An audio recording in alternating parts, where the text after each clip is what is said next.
सालों पहले एक फिल्म आई थी, पंजाबी फिल्म थी, नाम था माहौल ठीक है। जसपाल भट्टी द्वारा निर्देशित ये फिल्म थी और माहौल ठीक है के नाम पर अब सियासत में कुछ ऐसा चल रहा है, खासकर धर्मशाला सीट पर, कि माहौल बन ही नहीं रहा।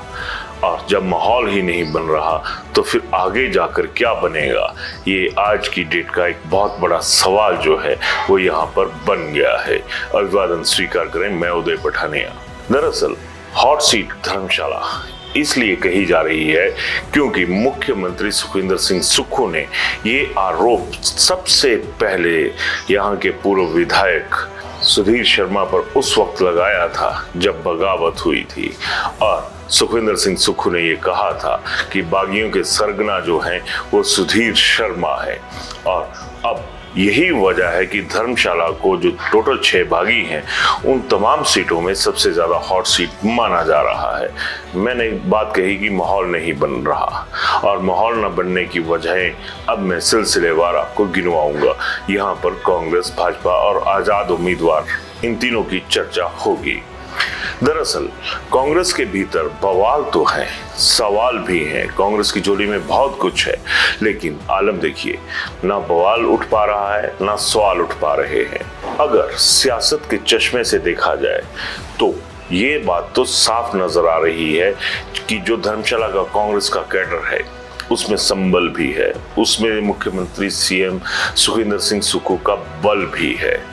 और ये तमाम चीजें किसी भी चुनाव को जीतने के लिए जरूरी होती हैं, लेकिन बावजूद इसके ऐसा होता हुआ हाल फिलहाल तो नजर नहीं आ रहा है। अगर कांग्रेस के अंदरूनी हालात की बात करें तो ये साफ नजर आ रहा है कि कांग्रेस का जो कैडर है, जो कांग्रेस के कार्यकर्ता है, उनमें जोश तो बहुत है और काम करने की इच्छा भी बहुत है। लेकिन बड़ा सवाल ये उठ खड़ा हुआ है कि आखिर कांग्रेस किसके मार्गदर्शन में यहाँ पर काम करे, किसके मार्गदर्शन में चुनावी नैया को आगे धकेले। और मार्गदर्शक न होने की वजह से यहाँ पर यह माहौल तो बन ही गया है कि एक तरह से सियासी तौर पर जो कांग्रेस का संगठन है या फिर जो कांग्रेस के कार्यकर्ता हैं वो खुद को अनाथ महसूस कर रहे हैं। कांग्रेस का कैडर सड़कों पर है, लेकिन उनसे काम कौन लेगा, उनका मार्गदर्शक कौन होगा, इस भूमिका में हाल फिलहाल तो कांग्रेस का कोई नेता नजर नहीं आ रहा। कांग्रेस कैडर इसलिए सड़कों पर है, इसलिए काम कर रहा है कि उसको ये लगता है कि हमारे साथ वाया सुधीर शर्मा जो है वो ठगी हुई है।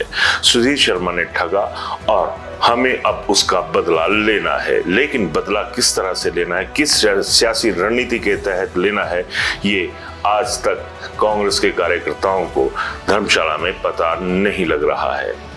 अब बात करते हैं भाजपा की कि भाजपा में सुधीर शर्मा के हक में माहौल क्यों नहीं बन रहा। तो इसके भी कई पॉलिटिकल फैक्ट्स हैं।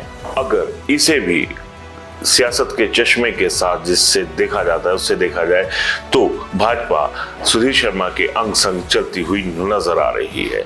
लेकिन अंग संग किसके है ये पता लगाना बहुत मुश्किल सा होता जा रहा है, क्योंकि लगातार ये सवाल उठ रहे हैं कि जो भाजपा का कैडर है वो तंत्र के साथ तो सुधीर शर्मा के साथ चला हुआ है, लेकिन मन के साथ चलने की जो नौबत है वो अभी तक नहीं आ पाई है।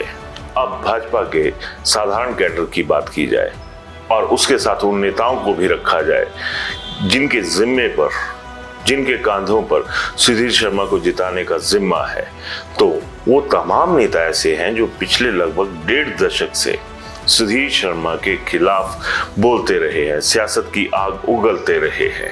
अब जिन लोगों ने जी भरकर सुधीर शर्मा को कोसा था वो एक एक कोस किस दिल के साथ नाप रहे होंगे सुधीर के साथ, ये सबसे बड़ा सवाल भाजपा के भीतर खड़ा हो चुका है। और ये सवाल लगातार अपना कद जो है वो बढ़ाता जा रहा है। भाजपा को आजाद उम्मीदवार जो है राकेश चौधरी, उनसे ये उम्मीद है कि आने वाले वक्त में जो भी डेंट डलेगा वो वाया राकेश चौधरी कांग्रेस को पड़ेगा। लेकिन सबसे बड़ी बात ये भी है कि पिछला चुनाव राकेश चौधरी ने भाजपा की टिकट पर लड़ा था और उस दौर में भी जो ओबीसी बेल्ट्स थी जहां पर एक बहुतायत में राकेश चौधरी के समर्थक रहे हैं, वहां पर भी जो कांग्रेस का ओबीसी वोट बैंक था वो इंटेक्ट रहा था। उसमें कोई तोड़फोड़ जो थी वो राकेश चौधरी नहीं कर पाए थे। यानी जो भी ओबीसी का वोट गया था वो क्लियर कट भाजपा का था। लेकिन अब बतौर आजाद उम्मीदवार चौधरी मैदान में है, तो ये सबसे बड़ा सवाल भाजपा के लिए भी है कि क्या फिर वो भाजपा का जो वोट बैंक था ओबीसी तबके में, क्या उसको दोबारा मिलेगा। तो इन परिस्थितियों में राकेश चौधरी कहीं ना कहीं उलझन की वजह तो बराबर बने हुए हैं, चाहे वो कांग्रेस हो या फिर भाजपा। अब बात आती है धर्मशाला में ओबीसी फैक्टर के साथ साथ शेड्यूल्ड ट्राइब की। शेड्यूल्ड ट्राइब में गद्दी समुदाय आता है और इस बार जबरदस्त धोखा अगर कहें सियासत के लिहाज से तो गद्दी समुदाय के साथ हुआ है। लोकसभा की टिकट किशन कपूर से छीन ली गई और ब्राह्मण उम्मीदवार राजीव भारद्वाज को दे दी गई। धर्मशाला में ब्राह्मण उम्मीदवार खुद सुधीर शर्मा है और इसके एवज में बलि एक बार फिर से गद्दी समुदाय के अरमानों की हो गई। अब ऐसे में गद्दी समुदाय और ओबीसी समुदाय एक तरह से अकेले अकेले अलग अलग तरफ खड़े हैं। अगर ये दोनों इकट्ठे हो जाएं, फिर भाजपा और कांग्रेस के समीकरण क्या रहेंगे, ये भी एक बहुत बड़ा यक्ष प्रश्न जो है आज धर्मशाला की सियासत में बन चुका है। अब लास्ट बट नॉट लीस्ट, अगर धर्मशाला के साथ लगते बकाया जो विधानसभा क्षेत्र हैं तो वहां पर भी जातिगत समीकरण को देखना जरूरी रहेगा, जिनका असर अगर ये कहा जाए कि धर्मशाला उपचुनाव में पड़ सकता है तो गलत नहीं होगा। शाहपुर में केवल सिंह पठानिया राजपूत बिरादरी से साथ लगते, धर्मशाला में अगर कैंडिडेट की बात करें तो देवेंद्र जग्गी राजपूत समुदाय से, और अगर नगरोटा की बात करें तो वहां पर रघुवीर सिंह बाली ब्राह्मण समुदाय से, और बची एक सीट कांगड़ा जो कि इसके साथ एडजॉइनिंग है, वहां पर पवन काजल जो कि खुद ओबीसी समुदाय से है।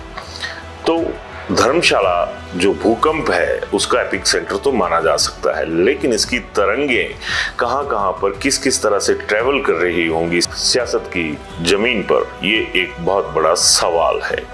अब भूकंप का केंद्र तो धर्मशाला बना ही है, क्योंकि सबसे पहले मुख्यमंत्री सुखविंदर सिंह सुक्खू ने ये माना था कि ये जो बगावत हुई है इसके सूत्रधार जो हैं वो सुधीर हैं, और अब सुधीर की वजह से आए भूकंप में तरंगे तो अलग अलग विधानसभा क्षेत्रों में भी दौड़ रही है और धर्मशाला में भी दौड़ रही है। अब माहौल क्यों नहीं बन रहा, हमने तथ्य आपके सामने रख दिए। इस मुद्दे पर अपनी राय जरूर दीजिएगा। धन्यवाद।